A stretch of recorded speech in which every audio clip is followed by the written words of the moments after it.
connected.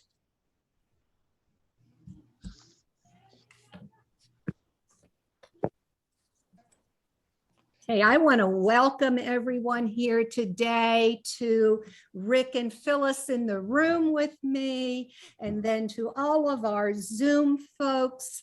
Thank you for being with us this afternoon.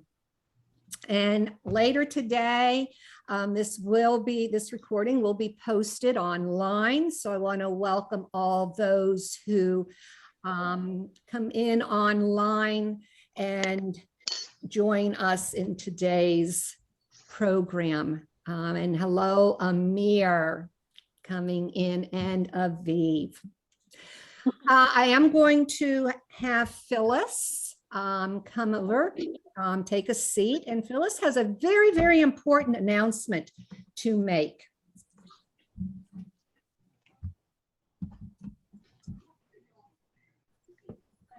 Okay, as you all might have seen in the newsletter this week and an email this week on our website, the Valley is committed to fighting hunger and food insecurity.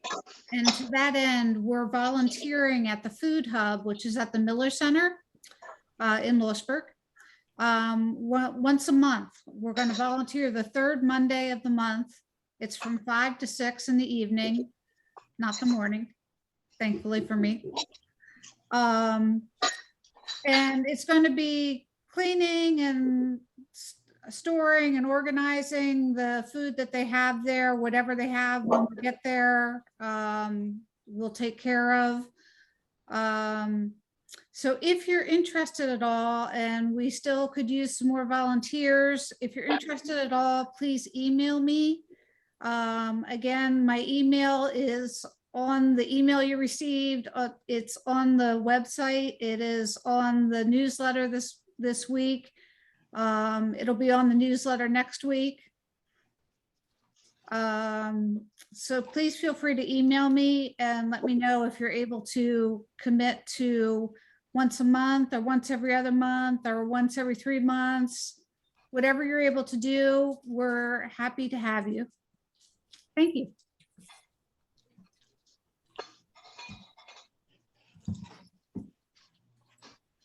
Well, thank you, Phyllis. Phyllis is our Ethical Action Committee Chair, and we gotta give her a real round of applause and our appreciation for getting our actions organized. I just want to, give a quick little side note on this. Because we are creating a team working on food security concerns, we are also going to be signing up with the Beyond Belief Foundation Network and their food security project. And what that means is each month we will submit to the network what project we did that month.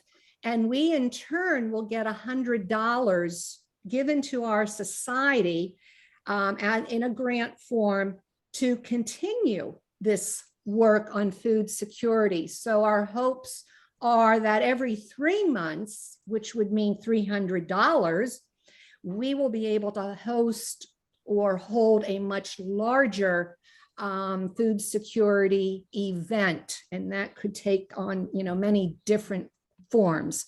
So yes, it really is quite important that we volunteer and participate in this project. Okay, the mission for our community. We are a community of all walks of life that learns and grows together through shared values, doing good, and nurturing the human spirit. Our vision is to join together committed people who seek to make the world better through self-care, community care, and culture care. We are a safe and courageous place in which members can build a community of friends, find inspiration and purpose provide moral education for their children, celebrate seasons and life events, and clarify their world views. Why do we meet each Sunday?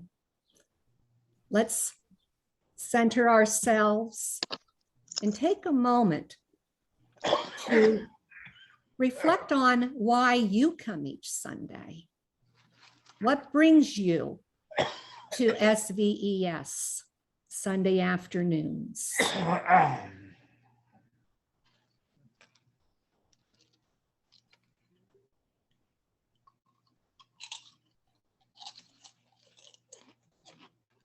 And now I'd like to share why we meet as a community. We meet to deepen our sense of the meaningfulness of life, to shine light on the ideas with which we guide our choices, to give us courage to take the higher path, and to get to know one another over time in appreciation of each one's unique and incomparable worth. And together, we work for a world where love and justice cross all borders. Our affirmation: we affirm the worth, dignity, and uniqueness of every human being. And now I'm going to turn things over for today's program. This is going to be a monthly type of program. Normally, we're going to be doing this on the second Sundays of each month, but because we did not have a second Sunday this month to do so, Olivia, our facilitator today, has chosen to do the program today. Olivia, I'm going to turn things over to you. All right, good morning, afternoon, everyone. So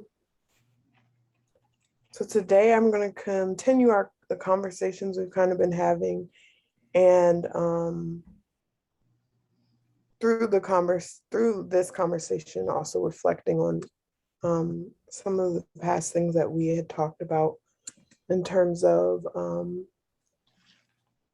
organizing the Valley and expanding it. And so as I was thinking about this, I wanted to just get more kind of feedback as well. So this will be like a conversation. I can go through what I have, and please interrupt me if you have anything to add or comments to make. I do have some questions, so I can go through the questions, and it doesn't have to be an on-the-spot answer, but even towards the end, we can also have answers. And so one thing we've been talking about is the idea of being rooted, and this rooting is being rooted in an organizational root, a root. Yes, Jay? I just want to let everyone know that I know we are starting the program as of right now, so please just keep in mind that we may end a little earlier than probably expected because the program has started earlier. But Olivia is being very intentional about making sure that you engage and bring your ideas and things to the forefront. So I just want to encourage you so that, we're not just looking at time today. We're really just looking at really trying to engage, because that's that's kind of where we are. In addition to the fact that also Olivia just graduated. So I want to shout her out. She is officially has her Master's of Divinity from Drew University, and has finished doing the work that she is now coining as a ancestral process theology, really looking at the work that we're currently doing with, as you can see, Olivia's been using tarot cards with us and helping us understand as more of a story and a kind of way for us to apply our own meaning to it instead of it being something that's just very, very outside of our scope, and helping us doing that. We have also, and so I just wanted to just celebrate that. And so I also want to give her time at 2:15, no later than 2:15, for her to go and celebrate with her family and things like that. So I do not mean to interrupt, Olivia. I just wanted to put those things into the space so that we were operating in a spirit of transparency and holding room for your success, as well as your celebration, because this is a big move for you to be doing this while trying to also have a celebration. So thank you again. And I do apologize. And we will continue with the program. All right, Olivia, put us back to the roots of this thing. Yes, thank you. Because also, yeah, I'm also encouraging engagement, because one thing I have learned in school through like working with congregations is it's when you enter a congregation, you're first for a while you were first supposed to be in sort of a observation mode and just really listening and trying to get knowledge and like kind of the vibe of the space and what people need. And in terms of rooting, y'all are way more rooted into the Valley than I am, because I've only been here for a little bit. And so you all have like very valuable information to share with me so that I can kind of do a job of forming and shaping it in some way, even if it's just into more questions. And so, yeah, this is something that I would love to do just if I was there more in person, but just, and that's one thing that I kind of did when I was there talking. I had a chance to talk to Pattie about the kind of origin stories of the Valley. But the first thing that I had on the list was to talk about just like, well, I'll start with this. Previously, we talked about what we gained from the Valley, which we talked about having an abundance mindset. And so not entering this organizational space in a way of saying, we need to do this more, or we need to fix this more, gain this more, but beginning with an abundance mindset and saying, this is what, showing like a sort of gratitude of, this is what we love about the Valley. This is what we get from the Valley. This is, focusing on like what is already happening, that's happening well. And beginning with this kind of abundance mindset, focusing on what we have, specifically in the context of expanding membership, but focusing on what we already have and can share with others based on in conversation with what we receive from this space, and then what matters to us. And we talked a lot about those things. We talked a lot about, in general, just being a good global citizen. We expressed concerns about Ukraine and other like global events that are happening, and trying to figure out how that larger conversation can be engaged here.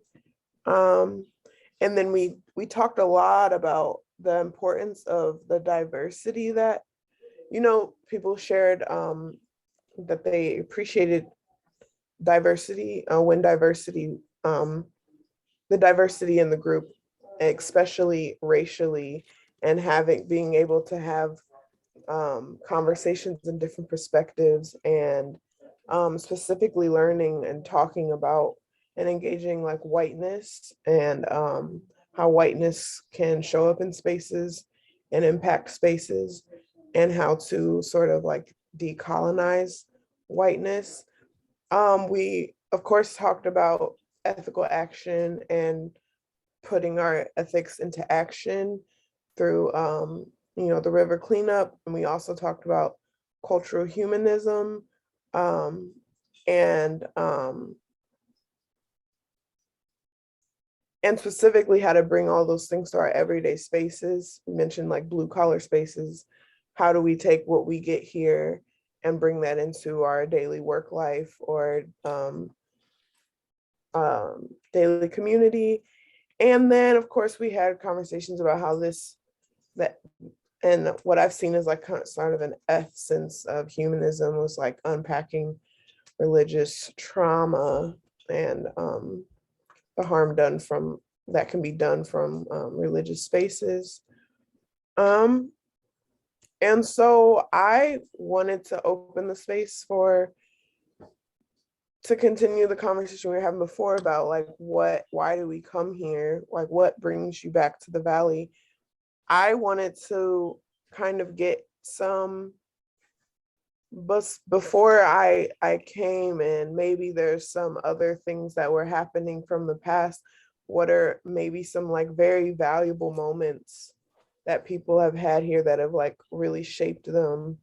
And specifically, I know where it's focusing on like an abundance mindset, but and this isn't a lack mindset, but thinking about like limitations, or specifically thinking about ideas of transformation and change and growth and evolution, and how all of that can happen through sort of like discomfort or pain or endings or challenging or tough moments. And so I wanted to hear maybe like some valuable moments where like maybe you were really shaped and changed through a discussion that we had that was maybe challenging for you, a relationship you've had. We don't have to call anyone out. It doesn't have to be that thing, but maybe like some relational things that have come up in the Valley that have transformed you, or maybe witnessing the youth program has changed you or your children, or the river cleanup or activities like that, or I think I said discussions we've had, but and then I don't know how you all feel, Pattie and Jay, but even like leadership, how has leadership changed you or transformed you or shaped you in some way? I'm sure we have tough skin here. But yeah, I just wanted to get some really valuable moments so that we can know like,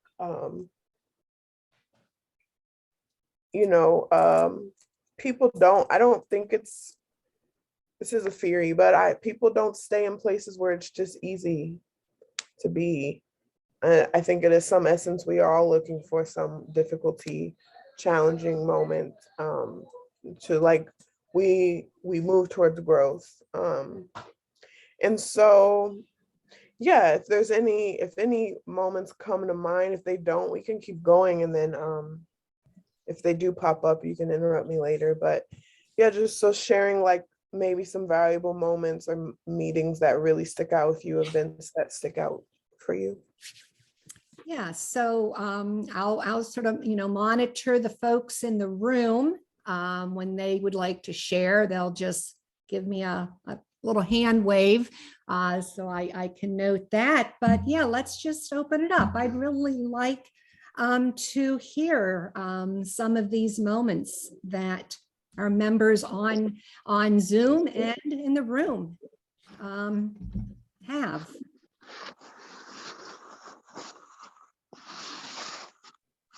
Come on, we don't want to just be sitting here looking at one another. Okay, Rick would like to share. Okay, Rick, speak loud enough. Okay. Okay. I can speak loud. Can everyone hear Rick? Can you hear me? Yes. Okay, well, what brings me here is I grew up in the tradition of the church and stuff, and I never really believed, but I would donate and my money would just go its way, whatever I donate. Then when I find out that they pregnancy crisis centers and stuff like that, well, that's all against what I'm about and stuff. So then I came to this, and Sue and I always talk about how blessed we are, because we don't have to worry about our next meal. Or so I wanted to, I still wanted to give money, but I wanted to see where it goes. And here I get to be hands-on with it, like if it's volunteering for the food drive or delivering groceries or cleaning up. I actually can, it's not so much about the money. I still want to give the money, but the camaraderie and the friendships I develop. You know, while driving over here today, I've seen 150 Trump signs, and he's not even running for anything, and don't blame me. I was like, you know, I hate this. I said that to myself, I hate this place. And then I thought, I'm on my way here to help try to change the culture of this place. You know, if I'm just, you know, just a little voice screaming out in the country there, but I'll just keep screaming. And this energizes me for the week. And I look forward to it every week. And I look forward to the diversity, and we come from all different cultural and, you know, urban, rural, you know, from all over the world. And this is my family. That's why I'm here.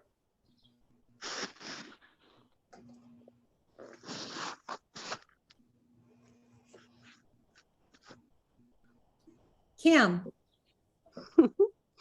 Yeah, for me, it was very personal. When I started from the very beginning with a midnight private messaging conversation with Pattie after we had been together and commenting in a group chat way back in 2015 or 2016. 2016. And we decided that we would try and find like-minded people and start this little congregation. And it just evolved from there. And when we were going through the bylaws and everything that needed to be put together, I felt like the small membership we had at that time didn't truly know me as well as I wanted them to. And I thought, you know what, if there's one place that is going to test my my feelings about integrity and ethical culture and so forth, it's going to be right here and right now. So I pretty much downloaded and took a huge risk. And I think it was just Penny and Mike and Pattie and myself, and possibly Nancy was maybe present. And I just put it all out on the line, where I was in life and where I had been. And it was just so, they were so accepting, and there was no stigma, there was no shame, there was understanding and acceptance and encouragement. And that was just so incredible. And it was what I was actually trying to build in this community, what I believe in. And here it was coming back to me like that. And that's what I saw when Rick came into our company too, is that Rick is Rick, and we love him just the way he is. And we wouldn't want him any other way. And so many people come to us with so many varied backgrounds and stories. And this idea of Olivia's, of building our backstory and honoring it, and honoring our elders, I think that this is going to pull all of us together. I mean, we have so much more in common than we have differences. And the fact that in our community, we are so accepting, that's not what you find out there just every place, every day. And that's one of the things that keeps me so attached to our group. And reaching out, I reach out to other people and try to bring them in. I'm trying. But yeah, that's it for me. I'll share what Lena has put in the chat. Lena says, I look forward to the sense of community I feel here each week that I am here. Mm-hmm. Amir. Yeah. So I guess I joined closer to the beginning of 2020, I think, when Jesse and I moved out to Central PA. And I really appreciated just having also a community to join of people who were, who are compassionate, both, sort of interpersonal level. I got that sense from the group when I was on one of those first Zoom meetings, and yeah, so similar reactions to what others have had. Just nice to see different representation of people from around here, to be able to make a connection coming out here from New York. So just getting to know people, and then again, just also connecting with this broader society and community of humanist-minded people, and having a connection to some of those humanist thoughts and lectures, and realizing that, wow, there's this whole kind of religion, congregation, idea around these principles that I feel like I can connect with much more, having grown up largely eschewing religion and seeing a lot of the downsides of religion around me in politics and everything, rather than the better nature of what religion can do. So that's something too that's been talking to me. It's about how humanism helps you connect with ethical principles that you can use, and don't need a specific idol or religious context to believe in.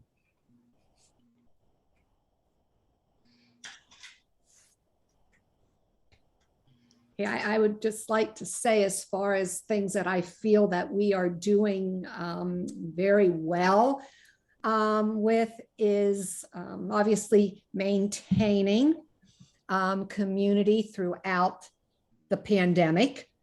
Whether, being here on Zoom has certainly helped in a big way. And now that we're back in person, it's, though we have a smaller group in person than we have, the Zoom presence is much larger, but I am glad that we've kept community together. And the times that we have been able to get out and actually do action, work in our community, is, I think we should really pat ourselves. No, we don't pat ourselves on the back. We should be happy about that work that we come together and do, cleaning up the river, collecting food, having a children's program was, a big success for us as well.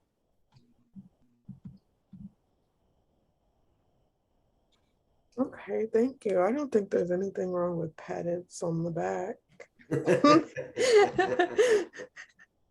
Okay. Yeah. So no, this is great, because this is very helpful. To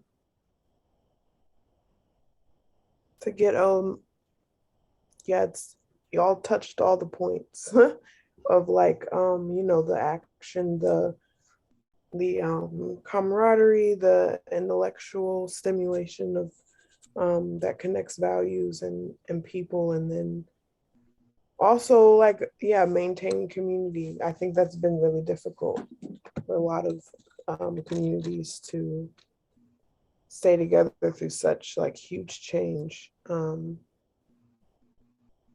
huge, like, weather. And so, to go off of that, especially from, like, what Kim was saying about wanting to be tested in integrity and culture, and to feel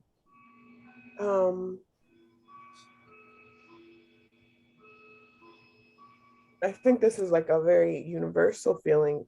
We enter community because, or to be confronted with being misunderstood, or not feeling truly, like, known.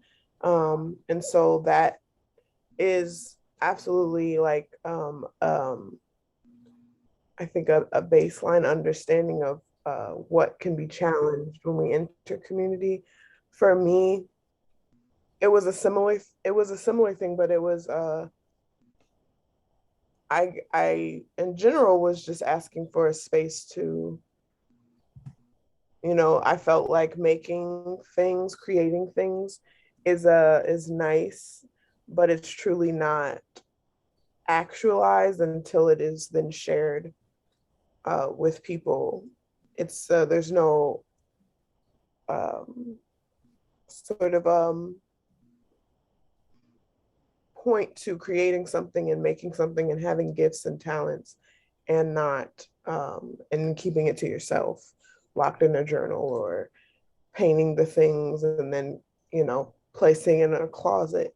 And so that was one of the things that I asked to be challenged on, and then was invited by Jay to challenge myself in this space. And then, as we're saying, there's absolutely the space of being, we have very great reception here for people. And so if anyone wants to touch on it, my next sort of question was, continuing with how the space has challenged you,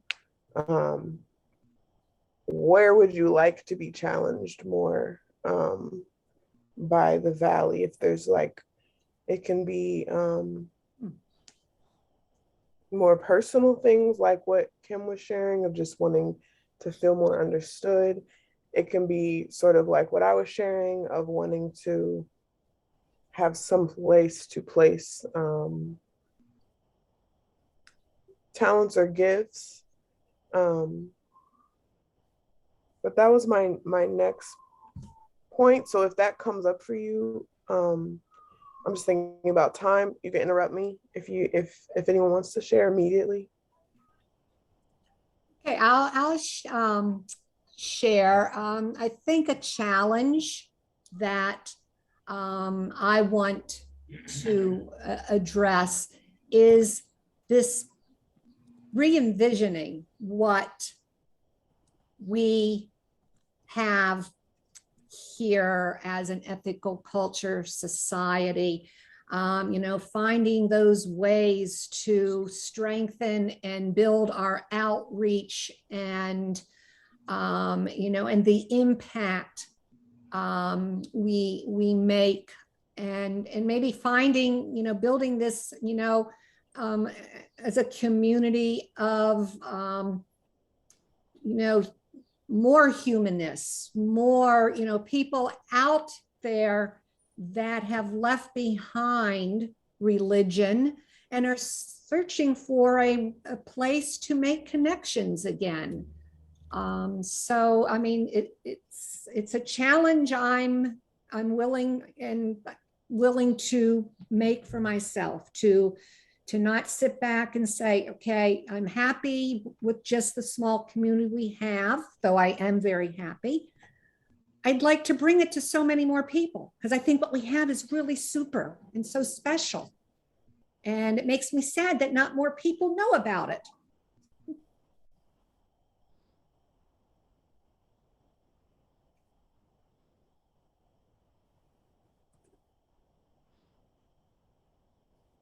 Okay.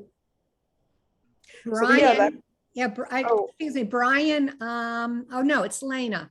Lena said she agrees. Thank you, Lena.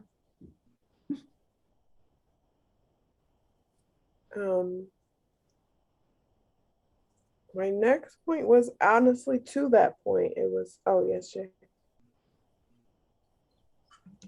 I just was thinking about what Pattie was saying. Sometimes I run into the fact that there are many people who actually have humanist characteristics, but because they don't have the language or the terminology. Yeah.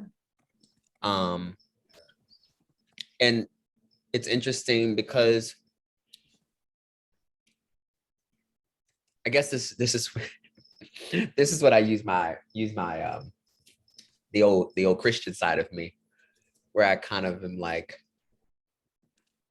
I like to actually, for people who don't use the term, I apply the term, right? Because they might not have a term. So I'm immediately like, you know, I'm like, oh, that's very humanist. You know, and then they're like, oh, what's that? Yeah.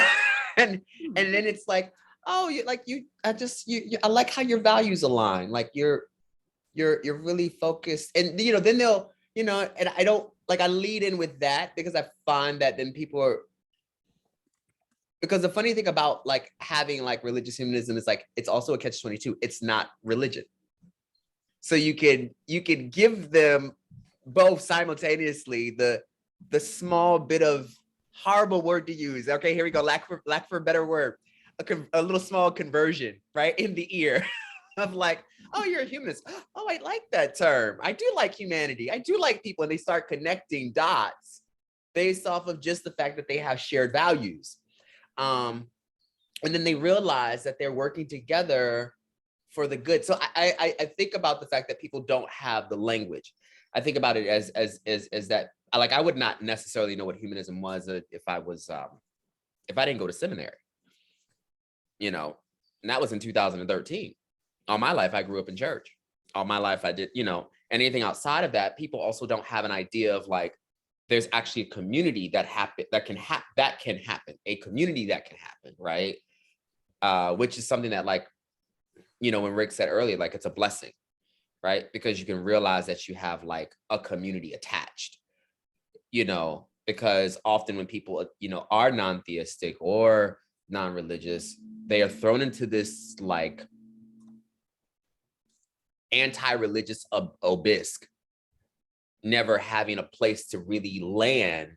And so everybody becomes suspect because you never want them to know that you're not religious, right? You never want them to know that you think different, or just you have different points of views than, you know, what you are religiously used to. So I just think about like, I'm thinking about like, how do we, yes, get the word out, but how do we also just inform people? And I'm not going to say do what I do. It's only a little small tactic that I like to do. Yeah. No, yeah, and also to what Amir was saying about, you know, how do you have these conversations? Most of the time when we want to have these conversations, they happen in churches or in religious community. And so if you want to have conversations about just like belief systems and values and ethics and there's not many spaces in society where adults outside of school can like gather to have these conversations. And that, yeah, my next point was to like some ideas about what you're saying, because I like your tactic, and I do find that helpful in some way, because, you know, Kim was also talking about the conversation that she had with Pattie that was important, or when I was looking for some type of spirituality or community, humanism did pop up for me, but I didn't know what it was or where they meet or anything like that. And even just here with my friends, I have so many friends, like almost all of my friends are people who are not in the church, they're not interested in church, but they're willing to have conversations on like we're having. And so I, even with them, and they're younger and Black and queer, and so I think about what would it take to invite them to this community and see them stay. What type of needs does that like open up? because that's a whole different demographic with different needs. Like Rick was saying, a lot of people here are good, or like, you know, they have different spaces, capacity for things. And so, yeah, I know so many people who are not religious, who want to have community, even if they are, and maybe they don't know that they want to have community, but they, you know, you when you have these personal one-on-one conversations with people, and you take whatever small parts that we have here, the understanding, the compassion, and you take it to a one-on-one conversation with someone, you do see them light up. It's a safer space because they're not around a bunch of people. But this one-on-one access and these one-on-one conversations, I have seen people light up when in Ohio, which is a super religious space, but people light up when I say, "Oh no, actually, you don't have to read the Bible like that," and they're like, "Oh, they just didn't even think about it." And so, I do one of the things that I do think is, and it can come off because of, you know, the way religious spaces do it. It can come off as like missionary work or like recruiting or something like that, but it's really just, and that's why I think it's important to start with what we have here, because it's just recognizing, like you all are saying, this is what we have, this is how it makes us like feel included and wanting to just share that. And I can see how the language and maybe might teeter on like religious convertism or whatever, like conversion, making up words. But yeah, so that's one thing I was thinking of, in ways to like add to this space. There's different demographics and how we reach those demographics. And so for me, I'm 27. I don't know necessarily how to reach the demographic of older people. I know, I can imagine that in general, it's just a large need for community, period, because there aren't many spaces for like older people to gather in community. There's way more for younger people, especially if you're involved in school. But so that's a whole different idea of thinking about how do we bring older people in and make sure that their needs are met. And then thinking about younger people, one thing I thought was, when I was in school and we had like organizations or clubs, and we wanted to gather more people, you know, we have our regular meetings, and then we always would, again, I think people will show up for the arts and for creativity. And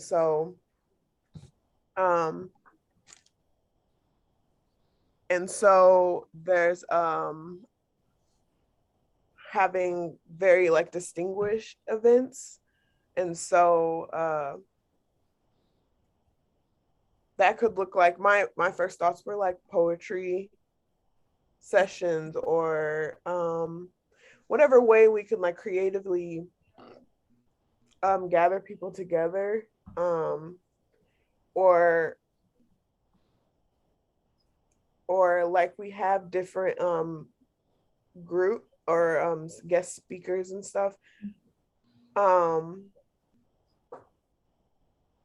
Another thing I was thinking, if for gathering younger people, if we want younger people to come, and maybe this could just be good intergenerational conversation, and how do we engage pop culture into the conversations on humanism. And I do have to leave soon, so I will just end with, I picked 3 Lenormand cards. Lenormand is different card system than tarot.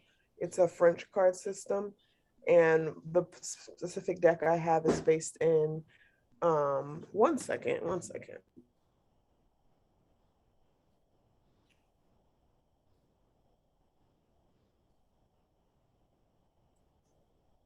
One, so the specific deck that I have is a Lenormand deck it's called Gold Baby's Black Lenormand deck. So it's very based in Black ancestry, and it's like a conversation with ancestors. And one thing that I was like very excited about with our last meeting when I was in person was we talked about ancestry. And for me, that was extremely, when I'm in theology school and I'm thinking about how to translate human, whatever you want to call it, human essence, human ways of being between different spiritual traditions, I always go back to indigeneity, because at the end of the day, we're all humans and human bodies coming from a lineage. And so ancestry is like super important. And even we expressed, someone expressed like excitement about engaging in ancestral conversations, and we I specifically talked about like how important, like when we read creation stories or mythological stories, specifically creation stories are stories that tell a community or tell a story about a community and what they value, what matters to them. And so we could do a creative collaboration on telling some mythological story of the valley and how that began. That's just an idea. But yeah, so indigeneity, including everyone, it's not nationalistic, so it's not racial, so it's not about saying I'm white, but it's about saying maybe I'm from people who are Irish or German or Jewish. Maybe we know even more specifics about location, like cities, or more tribal aspects. And then I think that's perfect for humanism because it is human. It is the most like core essence of being human. It's very connected to right relationship and specifically with the earth. And it's not completely centered on some God being. But like I was saying, and when I was there, it's these like larger forces that we cannot control: nature, community, even our relationships with people. These are bigger forces than we can always control. How someone reacts to you, how you react to them, the perceptions we have in conversation. And so I picked 3 cards, but you can go first, Jay. I just wanted to say too, as you're talking about, one of the things I was fortunate to do was right at the very thin line of my father passing, I was able to get his ancestry done. And I liked how they advertised African ancestry, because they would start off with something very contemporary, and they would say, you know, do you like doing your hair? Right? Like, you know, like you're like, I like certain styles with my hair only. And then they would make a connection, you know, of course, doing the blood work, but they would realize that people who probably like doing their hair are also part of like the Mendika tribe, right? In Africa. Like my people are the Balanta people, which love fashion.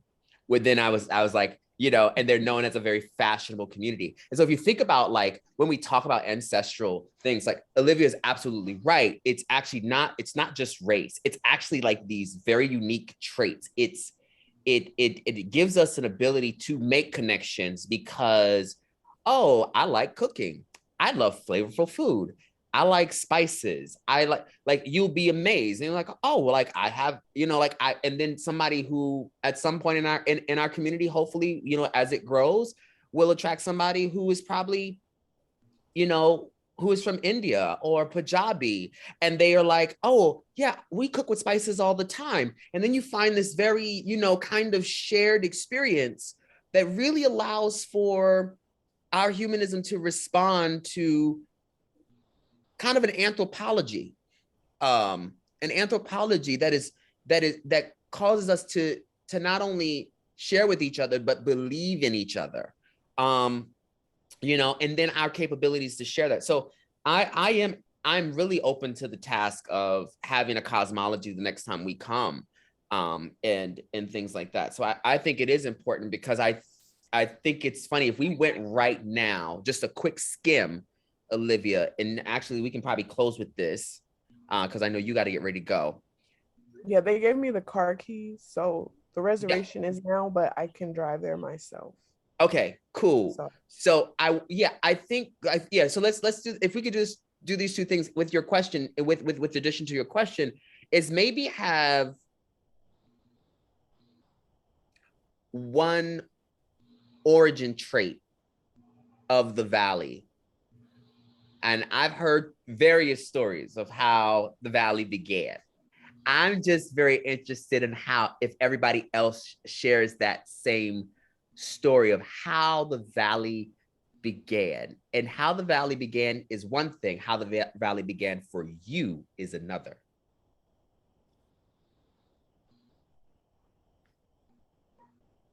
That's interesting. So we do know, at least for me personally, you know, personally, it was that whole, I guess it was a political kind of statement for the time with Bernie Sanders campaigning, and knowing that enough is enough. I mean, that just resonated with me. Enough is enough, and it's time to bring a different voice to our region, one that was inclusive and loving and compassionate, which I found sorely missing. So we have a we have a political cosmology with Pattie saying enough is enough. It's very interesting. Kimmy, I see you having some words. Do you want to add some texture or story to that? Not so much. I'm just, I think that the overarching theme of our community is that we're all there for the bigger purpose of us as humanists is just to exemplify kindness and compassion and understanding to everybody that we encounter, and exemplifying that in a way that it catches fire and other people want to do the same. That's all. Mm-hmm. So there's this, I'm doing something very specific here. Olivia, if you want to take these two. So Kimberly is offering us a symbolism, personal symbolism, right? Of like the kind of arching themes that we hear in her messages of like compassion, right? And showing up. Does anybody else have an origin for the Valley that we should consider? So there is a symbolic, we've got a political one. I definitely heard a lot of like relational,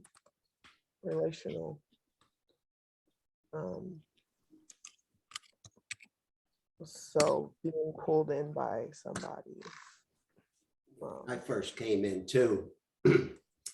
It was through the Bernie thing. And I think I got an invite from either you or Kimmy for like the second or third meeting.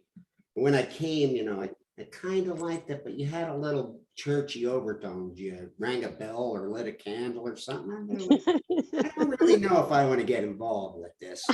But then as we spoke and we had the programs, you know, I felt more attuned to what you were really trying to do. And I figured we're just feeling our way through this stuff. You're trying to throw a little kind of church tradition in with something that's not in a church tradition. So and politics brought me to it, but the camaraderie and the good works keep me here. And this is so what Rick has experienced is what we consider like a kind of a social political, right? And then there's this, so there's a social political theme in Rick's story, right? And this deals with what I like here, and this is not what I'm gonna kind of summarize, not to take away from Rick's experience, but I'm gonna summarize it in the sense that like Rick actually liked the religious subversion, right? That it was subversive to, like, there's this bell thing happening, there's this religious thing, but I really like your values. And so there's this kind of, it's subversive to be that way. It's disruptive, but it's also pushing on the social, where then it's not so much just all political, right? So that's those are two valuable things that are holding, you know.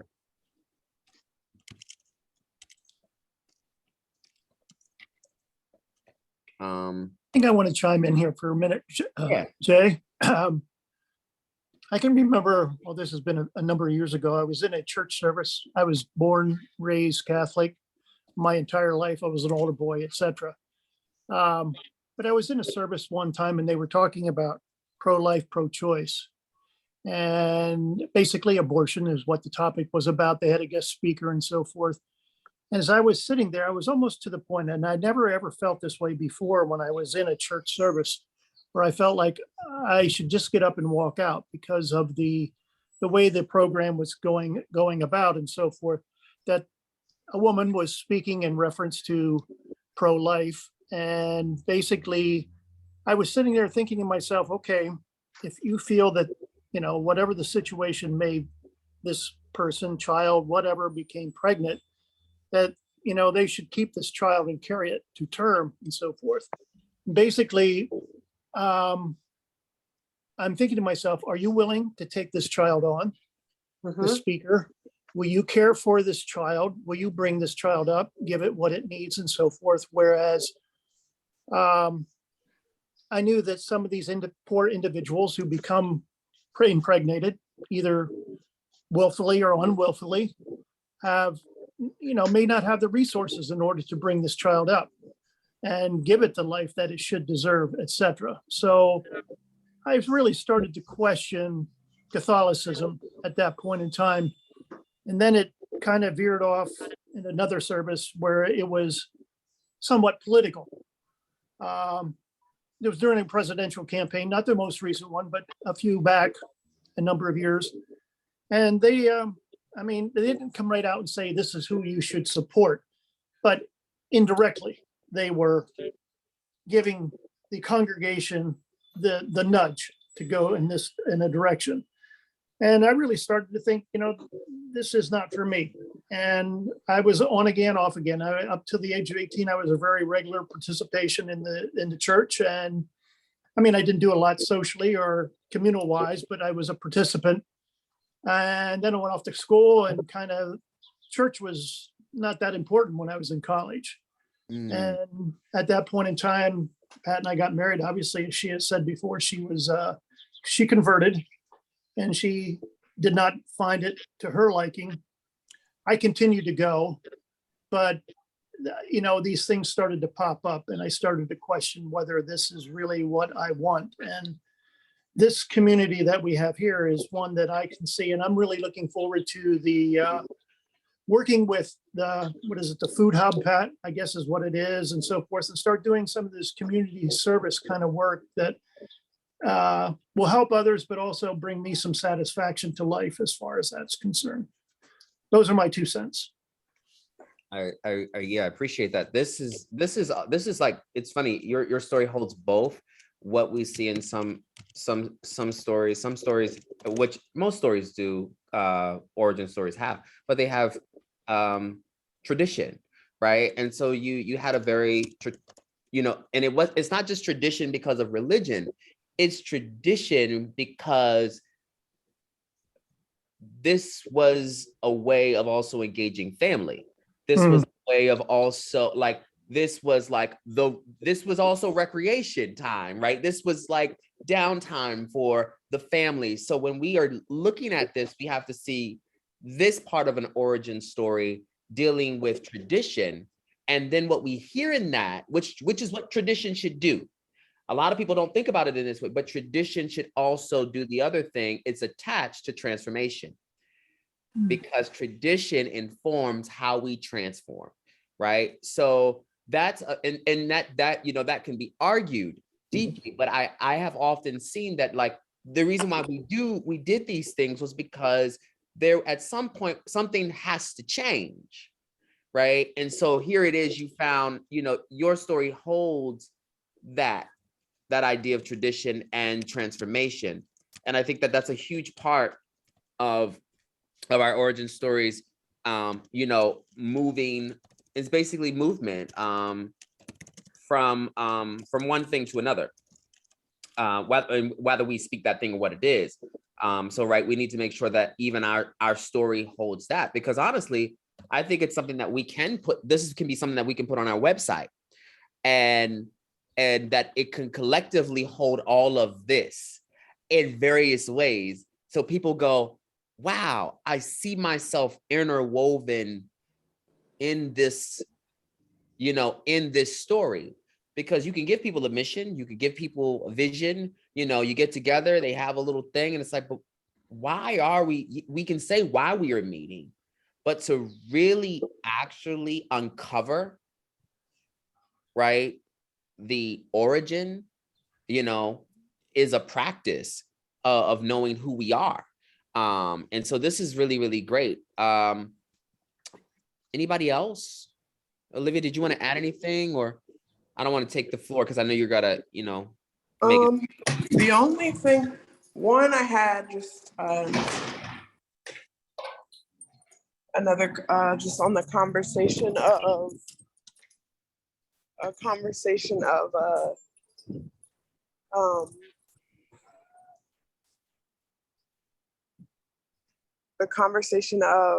I had the 3 cards that I pulled, and then I had, which basically we're talking about it. We're already kind of talking about it. And then just, so I'm hearing just like events of creating something together, collaborating to create something together to place on the website about origin stories. I was even thinking, I had mentioned this before, a video, collective video or something that we create together, to, even if it's like this exaggerated mythological creation story that we like write and put together on the website.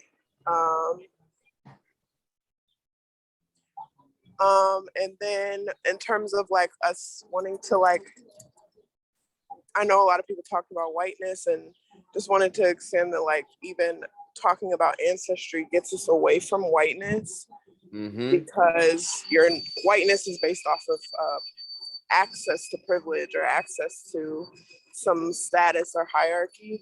But if we're connecting to indigeneity and ancestry, then that kind of allows us to expand ourselves beyond whiteness.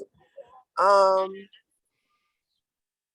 yeah, I was just thinking about things we could actively like do together to explore these things. I think creating however, there might be other ways to do it because we're all spread out, but yeah, creating a creation story.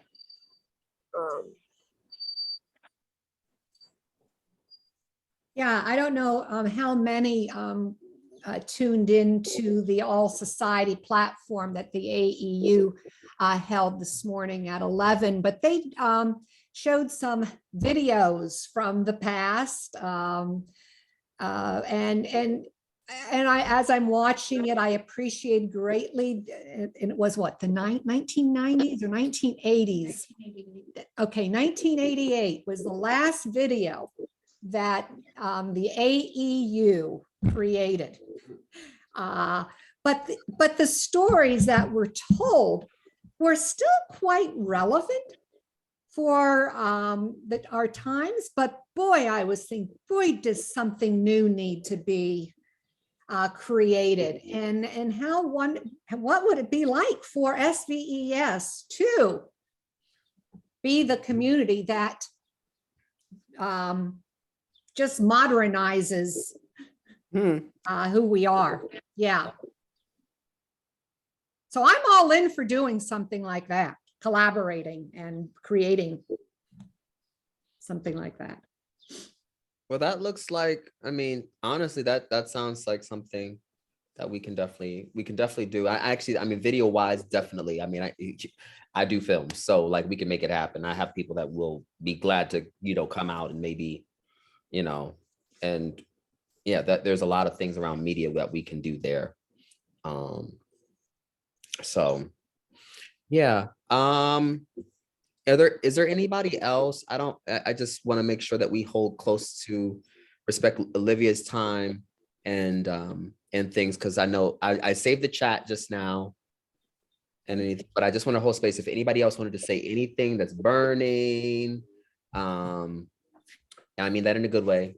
And it's like, oh yeah, that's not probably a good thing to say. And but yeah, I just want to hold space. Hold on, all right. I didn't. Guy had frozen, so I didn't know if he had frozen. So I was about to check on him, say, "Hey, what's good? What's good? You good? All right." Yeah. Okay. Otherwise, Olivia, thank you for this today. Let's just give Olivia some love, because Olivia is gonna head out and enjoy her family and friends, which is what she deserves to do. We just said, yeah, we're very proud of you, Olivia, and thank you for just even guiding this space today. Really excited for the work that you're going to be doing, and we're also doing some talks. So just know that y'all are, as a community, we are actually doing some talks about like really Olivia being more involved and active, and we're going to figure out what that looks like. So that we've got something. There's some things happening on the side that and I'm trying to do my best. So you go ahead and you go, Olivia. I'm going to hold down for a bit and just check in with everybody, and enjoy yourself, my love. All right, thank you. I got notes on what everyone was saying too. Great. Can we, we'll follow up, you and I, and because we got to get that stuff together. Yeah. Okay. Bye, Olivia. Bye-bye. Bye. Mm-hmm. Yeah, Jay, I know you have talked about too getting Shannon, now that Shay is graduated soon, and getting Shay involved more. I have a tentative yes from some good people that have really decided to operate. I've really been kind of digressing in the term leader. I think it's really, really funny because I actually like for people to take the lead. I'm actually more like that than me taking the lead. Probably not the leader-ish thing to do, but I actually am like, no, take the lead. And we can all lead, right? I think we all have the ability to lead. And so I want to encourage our community to do that. That doesn't mean that I'm stepping back. That just means that I'm really interested in a robust approach to ensuring that there is a vast future. And so, yes, I did get a tentative yes from Shay, in which we will start a conversation in June. A lot of our programming right now is going to be on hold for the month after May.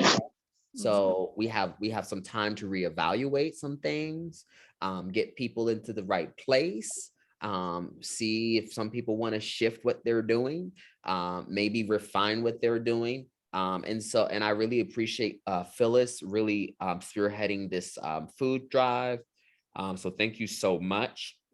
I want to also thank the board because I think that y'all have just been doing a lot of deep listening. And when it feels like y'all are uncertain, that deep listening still gives us the opportunity to practice a yes, even though we don't know what it looks like, right? And that's a really important thing. We have a lot of flexibility in this community to create spaces that it's like, it's okay if it's not what it should, like, it doesn't need to be polished. It just needs to be filled with a lot of purpose, right? And so I just say that to y'all, and I just want to say thank you. And just like we've been holding it down, we you know, Pattie, thank you. You know, every time, I mean, I will say every email y'all get, that's Pattie. That ain't, you know, so like y'all, you know, like we're out here doing the work. There's a lot of us just, you know, and we could use your help in any way possible. So like, you know, I want us to start looking at that so that we can really figure out, not only do we have an origin story, but how do we create new beginnings? Right? New beginnings. And this is what this has been about. So really, really grateful for all of you. Please take care of yourselves. And we will, I will be in Susquehanna. I've got to get that date from you again, Pattie. Yes, it's in June. It is in June. I just don't know if it's like the 3rd or something. It's Or like the June 12th, I believe is that Sunday. okay. Right. Well, we are in, yeah. Yeah. No worries. Right. We'll figure it out. But I just, so please know that I'll be there physically. So hopefully I can get with some of y'all and sit and maybe, you know, have a little, you know, maybe a pub action or something, you know, like, I don't know. You know, anybody want to have like a beer and Bible talk and maybe like, you know, or whatever. But yeah, no, I really look forward to that. And so, of course, really appreciate that. So y'all have a good one. I will see y'all next week. And we have Nori Ross from the New York Society is coming to visit us and talk about her experience as a woman in a mature age that you know, growing up queer, right? Realizing that she was queer, right? And so this is in response to help us motivate our attention to why we need Prism and carving out that space. Yes, and Shay's graduation is the 28th. I know it is Memorial Day weekend. I don't like higher education for this very reason. Because they choose random days like Mother's Day weekend and all these, I'm like, why, right? So if you have it in you to attend, Shay has been asking, wholeheartedly asking, diligently asking, if there was if we as humans actually believed in prayer, Shay's a perfect example of praying to the human spirit to be like, move, please come, right? So please, it is the 28th. It is at 1 o'clock, right, Kimmy? Yes, it is. The doors open. It's first come, first seated, no tickets required. The seating starts at 12 and the ceremony starts at 1. And like this, go at 1. Once you hear her name, you one and done. Yep. Okay. Hurry up and get out of there before the traffic gets bad and everybody just you could just show up for the reception afterward because she's not going to see you if you're there just to hear her name be called. Yep. So yes, please show up. Our baby has been extremely busy, has not been able to really, you know, put forth and participate in the way that she would like to. But I think also that's a big part of the college development. The college development process is about discernment, and we need time to reflect on who we are, what we're going to be, where we're going to be, and it's okay if we don't figure it out in that time. But you know, it's good to know that she actually felt comfortable reaching back out to be like, my center, please, my center, somebody in my center come, and you know, because that's something that's important to her. So if you can show up, please do so. Please mark in your calendar, 28th, 1 o'clock. Kimmy, if you find out the time for the reception, just send that to Pattie so we can get out to everybody. I would actually have made it out there, but I am not going to be able to because I'm in New York. And I have to speak that Sunday. So that Saturday, it's already too late because I have to be up early. Yep. Yeah. So otherwise I would be there rooting her on, but I have made some crazy trips for her in the past, and she knows, and she has a fabulous outfit, by the way. So y'all don't want to miss that either. All right. I'm gonna let y'all go. Y'all be I good. also want to say before we go, Oh. congratulations, Lena is going to be graduating. And so we want to give a round for Lena. Yes. And she's going to be starting college next year. So yay, Lena. Yay. Yeah. Do we Yay. have any results, Lena, also too? Because poor Lena has been exposed to COVID. And I just took the test earlier this morning. So okay. I'm probably not gonna know until like around lunchtime tomorrow. Oh, okay. All right. Yeah, Yeah, that's no fun. It's one of those more accurate than home tests. I feel you. Well, I'm glad that you're doing that extra protection. So that's good. We need it. Stay healthy. Yeah. All right. I know. I want to see you in person next week. I hope you can. I want to. I was so upset that I did not get to see you in person today. You look. We'll make it happen. Let's see what that test says, and you take care of yourself. And congratulations on your graduation as well. So we celebrate you. From Transition Plus. Yeah. Yes. Yes. Oh, wonderful. Yes. Okay, everyone. Have a great week. We'll see you next Sunday for Nora's presentation with us. And love you all. Love you too. And Jay and Pattie, I will be sure to let you guys know the results of my test. Thank you, Lena. Thank you. All right. Bye-bye. Bye, Bye. guys. Say bye, Evie. Bye, Amy or Aviv. Goodbye, Aviv.